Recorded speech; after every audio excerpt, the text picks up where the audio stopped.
রাসূল বলেছেন লা তুকাতিলুন্নাল ইয়াহুদ, তিনি বলেছেন তোমরা অবশ্যই ইহুদিদের সাথে যুদ্ধ করবে, এবং একটা ইহুদি যদি পাথরের পিছনে লুকায় সেই পাথর পর্যন্ত বলবে যে ইয়া ইয়া মুসলিম ইন্না ওয়ারাইল ইয়াহুদ তাআলাউ ফাকতুলু, আসো আমার পিছনে ইহুদি আছে, ওকে আসো হত্যা করে যাও।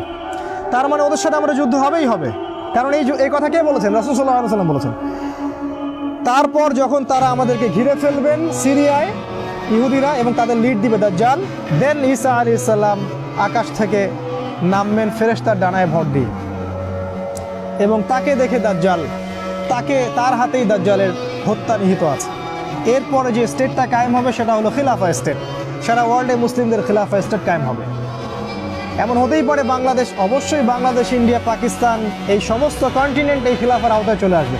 পৃথিবীর কোনো গভর্নমেন্ট এটাকে ঠেকাতে পারবে না, পৃথিবীর কোনো গভর্নমেন্ট এটাকে ঠেকাতে পারবে না।